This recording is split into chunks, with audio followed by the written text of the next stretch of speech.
Picture this. You wake up, and a clear glass of water stands by an open window. Morning draws a pale band of light across the table, while a choice sits there like a sealed envelope. The house keeps its ordinary sounds: traffic, distant laughter, a clock that doesn't hurry. Nothing theatrical happens. The quiet itself becomes the stage.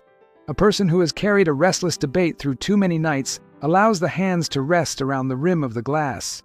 Need stops pretending to be weakness and becomes a doorway. The window gives the eyes a horizon that is not a screen. In that small frame, a thought returns. Attention, if it is anchored, might help confusion shrink back to size. Not as a bargain, not as a performance, simply as a posture that has helped the faithful before. Scripture does not sell a trick, it shows a way. Daniel is remembered not for improvising in panic, but for a habit formed long before pressure arrived. 3 fixed turns toward God each day. Window open toward Jerusalem. Daniel 6:10. The text calls it his custom. Later, when understanding is sought, he turns with fasting. Daniel 9:3. Not to manipulate God, but to kneel the heart into attention. The psalmist sings the same cadence: evening, morning, and noon. Psalm 55:17. A rhythm that cuts a path through scattered hours. In Antioch, a small church fasts and prays. Amid that listening silence, the next step becomes clear enough to obey. Acts 13:2-3. Esther, standing at the hinge of a nation's story, asks for a 3-day fast before the decisive approach. Esther 4:16. By the river Ahava, Ezra proclaims a fast to humble ourselves before our God and to seek from Him the right way. Ezra 8:21-23. The outcomes in these accounts belong to their own callings. The posture belongs to anyone who wishes to live awake. A contemporary rite can honor those patterns in symbolic, humane form. The core keeps its shape: water for simplicity, a window for orientation, scripture for language, and 3 fixed hours for attention. The time frame holds close: 3 consecutive days, short enough to be possible, long enough to change interior weather. Many align the hours with the old cadence: a dawn moment before demands multiply, a pause at midday when the day is thickest, and an evening turn when the lights soften. Each turn remains modest: a hand touching the rim of the glass, a head inclined toward a chosen horizon, a single line of scripture spoken aloud, 1 quiet minute, and 3 short lines written: truthful, limited, present. A small card carries a single sentence naming the decision, so prayer does not dissolve into fog.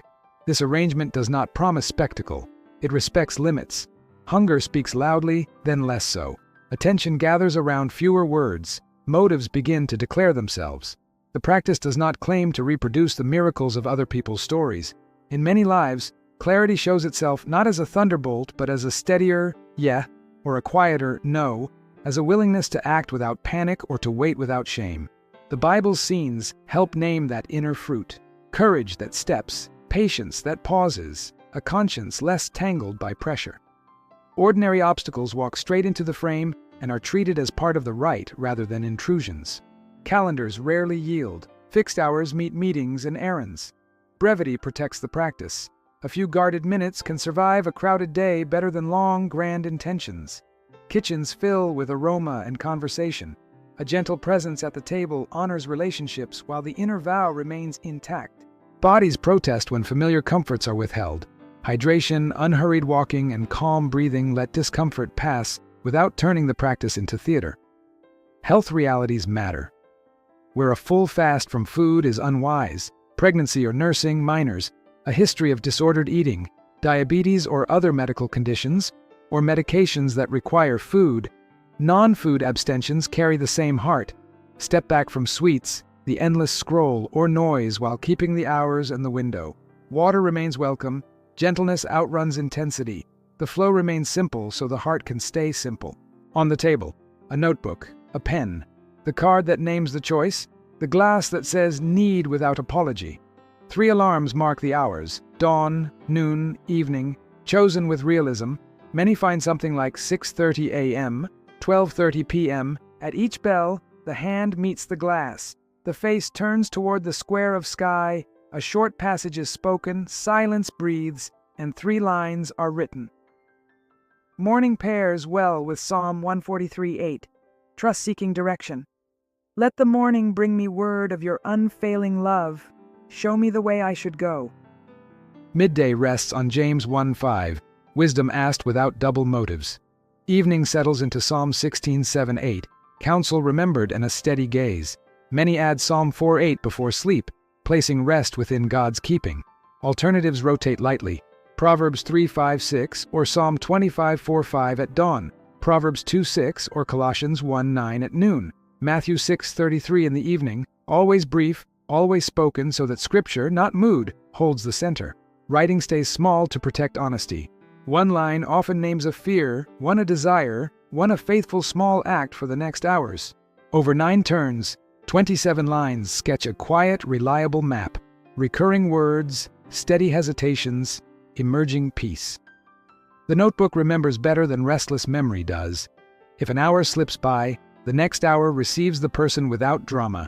The sequence is resilient by design. If a food lapse occurs, the practice resumes later rather than collapsing in shame. This rite is not a performance, it is a posture. Symbols carry their own theology.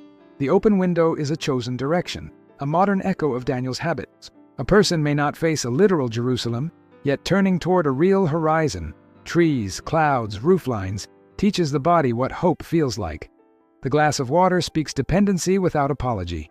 Jesus' promise of living water, John 7:38, is not pressed into a technique. It remains an assurance that thirst meets generosity.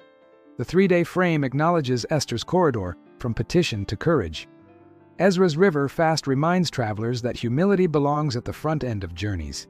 Antioch's prayer and fasting suggest that shared attention often precedes wise sending. Nehemiah's arrow prayer, Nehemiah 2, hints that fixed hours also seed spontaneous prayer when a sudden moment opens. Hannah is longache, 1 Samuel 1, shows that pouring out the heart can shape a vow that changes the future without theatrics. These echoes lend texture. They do not pressure modern life to reenact ancient outcomes. The signal-to-noise ratio improves. The conscience resists less when obedience points in a costly direction. Waiting stops masquerading as failure when haste is only fear in a hurry. Acting grows cleaner when delay was merely comfort disguised as prudence. Sleep often deepens. Distractions loosen their grip. None of this dictates an answer by a clock, yet much of it prepares a person to recognize what has quietly been true for some time. Safety and ethics remain central. The practice does not exist to manipulate outcomes or display strength. It belongs to the quiet company of disciplines that braid love of God and neighbor. If relationships or responsibilities begin to fray under the weight of the fast, the practice yields. The point is attention, not severity. If health counsel warns against abstaining from food, abstention moves to something non-essential but noisy. Water is always permitted. The biblical voice itself cautions against fasting that uses piety to ignore justice, mercy, or humility. The fruit by which this practice is recognized should be patience, kindness, cleaner speech, and a steadier willingness to do what is right. Integration matters as much as the 3 days. When the final evening closes, gentle refeeding honors the body's work. The notebook pages are read without hurry. Words that return again and again are circled. Often one of the Daniel hours survives into ordinary time, most commonly the morning slot. The sequence is kept small. Window, water, scripture, 1 quiet minute, 3 truthful lines, sometimes for a week, sometimes for a month. Some households adopt a weekly partial fast or a monthly 24 hours with the same gestures, not to stack achievements, but to preserve attention. In many lives, this is the most enduring result. Time grows a spine. Days gather around 3 bells. The soul notices more quickly when it drifts. Community can be discreet and strengthening. Without pressure or advice, many share 3 words that name the decision and a start day, inviting prayer that is simple, precise, and non-intrusive. Intercession in that form keeps the rite humble and connected. It also guards against the temptation to treat fasting as a private athletic event or a public badge. In a noisy age, a quiet circle of prayer becomes a shelter where people can listen together without competition. Results remain realistic. It offers patient gains that are observable. A person becomes less reactive in conversation about the choice. Conversations with mentors and family grow more honest. A budget, a calendar, or a draft letter takes shape, because procrastination has lost some of its power. Sleep improves, speech grows gentler, and the heart stops bargaining with what it already knows. Sometimes the outcome is a clear path toward option A or option B. Sometimes the outcome is a fresh question that proves more important than the first. The closing image returns to where it began: an ordinary room, an open window, a glass of water. The decision is still a decision. It asks for courage. Inside the small liturgy, 3 days, 3 hours, 1 window, 1 glass, brief scripture, brief silence, 3 true lines, attention has been trained. And because attention is a form of love, the choice has been brought into love's light. Within that room, decisions become what they should have been all along. Not cliffs, but paths. Paths are walked one step at a time. For the record, the frame can be named plainly without turning to command. 3 consecutive days, 3 fixed hours, morning, midday, evening, a window facing any honest piece of sky, a glass of water as the symbol of need and humility, a short scripture spoken aloud, 1 minute of quiet, 3 written lines each time, a gentle return to food, and a small deadline afterward. The rite does not claim to move heaven. It offers a way for a human heart to become spacious enough to notice that heaven has been near. Those who wish may share 3 words and a start day with a trusted friend or community, inviting prayer and keeping pride asleep.